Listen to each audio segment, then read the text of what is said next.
में घुंघरू घुंघरू की आवाज सुनाई दे देगी, छम छम।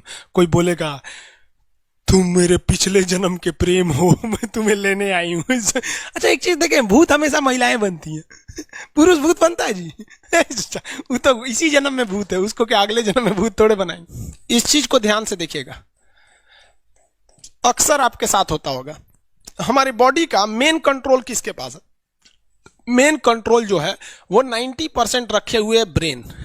और जब से हम पैदा हुए हैं तब से हमारी बॉडी को कंट्रोल करने का काम कौन करता है? ब्रेन ही कंट्रोल करता है, दूसरा कोई हमें कंट्रोल नहीं करता है। तो मेन कंट्रोलिंग का काम कौन करेगा? ब्रेन करता है। उसके बाद ये रहा स्पाइनल कॉर्ड। अगर ब्रेन बिजी है, अगर कभी ब्रेन बिजी रहता है या कहीं दूसरे डायरेक्शन में रहता है, तो अपने टोटल बॉडी का कंट्रोल वो किसको दे देता है? स्पाइनल कॉर्ड को दे देता है। लेकिन मेन कंट्रोलिंग का काम जब भी करता है तो वो ब्रेन करता है। कभी कभी हम किसी दूसरे के ख्याल में खोए रहते हैं या कभी टेंशन में रहते हैं या कुछ सोच रहे होते हैं, तो ब्रेन पूरी तरह से उधर ही है। ब्रेन ने अपना बॉडी का कंट्रोल किसे हैंडओवर कर रखा है? स्पाइनल कॉर्ड को हैंडओवर करके रख दिया है। जैसे डीएम साहब नहीं रहते हैं तो एडीएम को हैंडओवर करके दे देते हैं।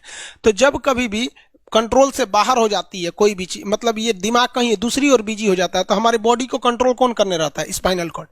अब स्पाइनल कॉर्ड को कुछ अच्छा एक्सपीरियंस नहीं है बॉडी को कंट्रोल कैसे करना है। जैसे मान लीजिए ये मार्कर है, ठीक है, यहाँ पर, तो हमारे ब्रेन में इस में है आपका सेरिब्रम, जिसको पता है कि इस मार्कर का वेट बहुत कम है, तो ये उतना ही शक्ति का आदेश देगा कि भैया आराम से उठा लो। समझ में आ गया? लेकिन अगर बाल्टी से भरा पानी है ना, मतलब किसी बाल्टी में पानी भरा हुआ है, तो हमारा आंख देखेगा तो सेरिब्रम बोल देगा अरे बकलोलो पूरा भर पानी है, तेजी से उठाओ, तो उसको तेजी से उठाना पड़ेगा। लेकिन ये सब चीजें स्पाइनल कॉर्ड को नहीं पता है। तो ब्रेन कहीं बिजी होता है तो पूरे बॉडी को कंट्रोल करने की जिम्मेदारी कौन ले लिया? Spinal cord. अब आप बताइए स्पाइनल कॉर्ड से कितनी नसें निकली रहती हैं? 31 इस साइड निकली हैं और 31 इस साइड निकली हैं। 31 जोड़ी नसें निकली रहती हैं, दोनों साइड से नसें पतली पतली निकली हैं। जैसे ब्रेन बिजी हुआ, स्पाइनल कॉर्ड को कहा, स्पाइनल कॉर्ड 31 जोड़ी नसों को कहा, सब लोग रेडी हो जाओ, कुछ नहीं होना चाहिए, कुछ नहीं होना चाहिए, एकदम अलर्ट मोड पर, हमला हो सकता है पूरा। अब ब्रेन किसी को सोच रहा है कितना सुंदर थी ये थी, ऐसे करके सोच रहे हैं। अब पूरे बॉडी को कंट्रोल कौन रखा है? आपका स्पाइनल कॉर्ड। तब तक पीछे से आपका कोई मित्र आके कहता है वो, अब डर जाते हैं। इसे क्यों डर जाते हैं? रीजन समझिए क्या है कि ब्रेन उस समय बिजी था, संभालने की जिम्मेदारी स्पाइनल कॉर्ड की थी, और स्पाइनल कॉर्ड ने अपने 31 जोड़ी नसों को अलर्ट मूड पर रखा था। जैसे भो बोले ना, 31 का जो अलर्ट हो गया, क्या हुआ क्या हुआ, तब तक झट से झटका लगता है, तुरंत ब्रेन अपने कंट्रोल में ले लेता है, अरे बकलोलवा क्या कर रहा है? तब देखे दूर सोच रही तो हमारा दोस्त है। तो जब कभी भी आपके सामने से कोई आके कहेगा भो, तो आप नहीं डरेंगे, क्योंकि आपका ब्रेन एकदम एडजस्ट कर रहा है, बकलोला भो बोलेगा।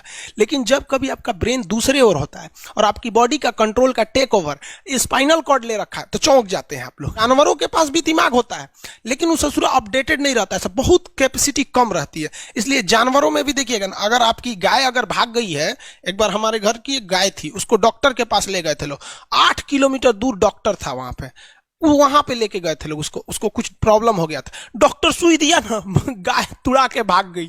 और ससुरी पहली बार गई थी वो हॉस्पिटल में, जानवरों के हॉस्पिटल में, इसके बाद वो कभी गई नहीं थी, लेकिन वो रास्ता याद रखी थी, वापस आ गई थी।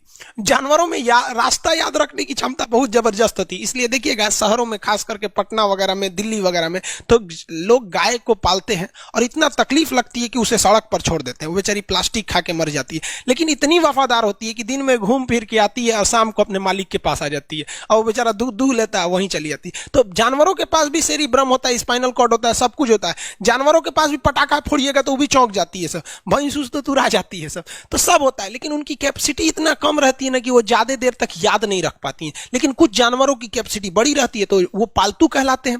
और अच्छा, जैसे कुत्ता का कैपेसिटी अच्छा खासा होता है, चिंपांजी का मानव से मिलता जुलता रहता है, बंदर का आप कभी जाइएगा ना, हम आपको बताते हैं, बिहार में राजगीर, जहां महात्मा बुद्ध के लिए प्रसिद्ध है, शांति स्तूप है, वहां बंदरों को देखिएगा ना, आपके हाथ से ना वो खींच लेते हैं सब, पेप्सी या कोल्ड ड्रिंक खोल के आदमी की तरह पी जाते हैं सब। उनकी याददाश्त अच्छी है, वो दूसरे को देख के कर लेते हैं। तो जानवर भी होते हैं सब। मान लीजिए कोई पीट रहा है, हर हाथ काट रहा है, तो ये बाहर से ना काट रहा है, हाथ कट रहा है तो दर्द करेगा। कौन बताएगा? बाहरी चोट को हाई थैलेमस बताता है, थैलेमस। कौन बताता है? थैलेमस। और अंदर से दर्द कर रहा है तो हाइपोथैलेमस। जैसे अंदर से पेट दर्द कर रहा है तो हाइपोथैलेमस कहेगा रे ससुरा पेटवा दुखा रहा है। और कोई पेटवा पे एक फाइट मार दिया तो थैलेमस कहेगा ससुरा मार रहा है, दुखा नहीं रहा है, मार रहा है। तो एक बात बताओ भाई, ये पेट के पास से ये जानकारी, पेटवा के पास से जानकारी आई खोपड़िया को दिया कौन? पेटवा के पास से जानकारी खोपड़िया को दिया कौन? कौन दिया? तो पेटवा के पास से जानकारी दिया गया स्पाइनल कॉर्ड को। स्पाइनल कॉर्ड ने कुछ भी नहीं किया, यहां से ये सारा सिग्नल किसको पास भेज दिया? ब्रेन के पास भेज दिया। और ब्रेन डिसाइड करेगा कि ये अंदर का दर्द है कि बाहर का दर्द है। इसलिए डॉक्टर जब ऑपरेशन करता है ना, ऑपरेशन करेगा तो आजकल डॉक्टरवा क्या करता है ना, स्पाइनल कॉर्ड में एगो सुई लगा देता है। देखिए ये स्पाइनल कॉर्ड है ना, एगो यहीं पे गर्दन के पास एक तो सुई लगा देगा। और जैसे सुई लगाएगा तो यहां स्पाइनल कॉर्ड और ब्रेन का कनेक्शन तोड़ देगा। वो ये कनेक्शन तोड़ देगा कुछ समय के लिए, हमेशा के लिए नहीं। परमानेंट तोड़ देगा तो मरिए जाएंगे, क्योंकि मूवी देखे हैं उसमें परमानेंट तोड़ देता है उसका। यहां से कनेक्शन कुछ देर के लिए फॉल्ट कर देता है, एगो इंजेक्शन मारेगा, कनेक्शन खत्म।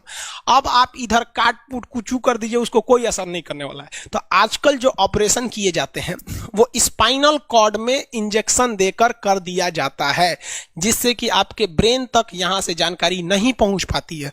इसलिए आप देख रहे हैं कि ब्रेन सही है लेकिन ब्रेन के लिए जरूरी स्पाइनल कॉर्ड है। तो आज जो भी ऑपरेशन किए जाते हैं, आज जो डिलीवरी का ऑपरेशन होता है ना बच्चे के लिए, तो कोई महिला गर्भवती है तो होश में रहती है, बतियाते होती रहती है, यहां से काट दिया, उसके चीर के सामने बच्चा निकाल के दिखा देगा, लेगो जो जो रोएगा वहां पर सही हो गई, वहां पर फिर 6-7 घंटे बाद ये सही हो जाता है। आज से 12-13 साल पहले तो हॉस्टल के सारे लड़के छुट्टी में चले गए थे, यही दुर्गा पूजा का समय था, सारे लड़के चले गए और हम दुर्गा पूजा में गए नहीं।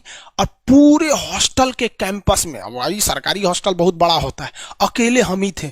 अब उसे थोड़ा डर लगने लगा और रात में ना अचानक दरवाजा कोई ऐसे चूं चूं आवाज आने लगा। सोचो हम बहुत डर गए थे। अरे यार ग्रेजुएशन फर्स्ट ईयर का स्टूडेंट कितना दिमागे रहता है उसके पास, डरल रहता है, डर गए एकदम। तो जब आप डर जाते हैं तो उसी को कहते हैं सिंपैथेटिक यानी अनुकंपीय। और इस डर के बदौलत आपके बॉडी में कुछ गड़बड़ होने लगता है, आपकी आंखें बड़ी हो जाती हैं, ऑटोमेटिक आंखें बड़ी हो जाती हैं, सांस तेजी से चलने लगता है, रोंगटे खड़े हो जाते हैं ना, जो चेहरे पे जो रोम्स होते हैं ना, बाल खड़े हो जाते हैं एकदम, पसीना आने लगता है, पसीना। और जबकि मुंह सूख जाएगा, मुंह में थूक नहीं बनेगा, लार नहीं बनेगा, थूक सूख जाएगा, थूक नहीं घोटाएगा। ससुरा कौनची हो गया रे, ये चोंचो कौनची बोल रहा है 2 बजे रतिया को, कौन आ रहा है? उसी में घुंघरू घुंघरू की आवाज सुनाई दे देगी, छम छम। कोई बोलेगा तुम मेरे पिछले जन्म के प्रेम हो, मैं तुम्हें लेने आई हूँ। अच्छा एक चीज देखें, भूत हमेशा महिलाएं बनती हैं, पुरुष भूत बनता है जी? वो तो इसी जन्म में भूत है, उसको क्या अगले जन्म में भूत थोड़े बनाएंगे? समझिए, अच्छी डर लगने लगेगा। तो ऐसी घटनाओं को सिंपैथेटिक कहते हैं। हमको मेन कारण क्या था? सोच रहा डर लगा, लेकिन इस डर लगने से आंखिया काहे चौड़ा हो गया, मुंह सूख गया, पसीना आने लगा, रोंगटे खड़े हो गए, शरीर कांपने लगता है। कौन कर रहा है पता ही नहीं चलता है। ब्रेन कर रहा है कि स्पाइनल कॉर्ड कर रहा है कि ब्रेन से निकलने वाली 12 नसें कर रही हैं कि स्पाइनल कॉर्ड से निकलने वाली 31 नसें कर रही हैं, किसी को नहीं पता, सब अपने में गड़बड़ हो जाती है। इतना भयानक डर जाएंगे ना, ब्रेन, सेरिब्रम, मेडुला ऑब्लंगाटा, ये जितनी स्पाइनल कॉर्ड है सब पगला जाएंगे। सर क्या हो गया? अरे भाई कौन भूत उतारा है क्या? तो ऐसी घटनाओं को ऑटोमेटिक हो जा रहा है, ऑटोनोमस नर्वस सिस्टम क्या हो रहा है, अनुकंपीय, समझ में नहीं आता है, हाथ पर कांपने लगता है एकदम। और दरवाजा कोई खटखटाएगा, खोलो तुम्हें मैं लेने आई हूं, यमराज की भतीजी हूं मैं। अरे ससुरा, खोलिएगा उसको तो कहेंगे दूर ससुरी तो हमरी वाली है रे। तब आपका मन एकदम हरिहरा जाएगा, आहा हमरी वाली आई है मिलने के लिए। तब जब आप रिलैक्स हो जाते हैं तो उसे कहते हैं पारासिम्पैथेटिक यानी परा अनुकंपीय। अब जो जो घटनाएं हुई थी सब नॉर्मल हो जाएगा, आंखिया जो चकरा गया था नॉर्मल हो जाएगा, जो मुंह सूख गया था अब मुस्कुराने लगेंगे। अब बैठो बैठो बैठो, हॉस्टल में कोई नहीं है, बैठो बैठो बैठो।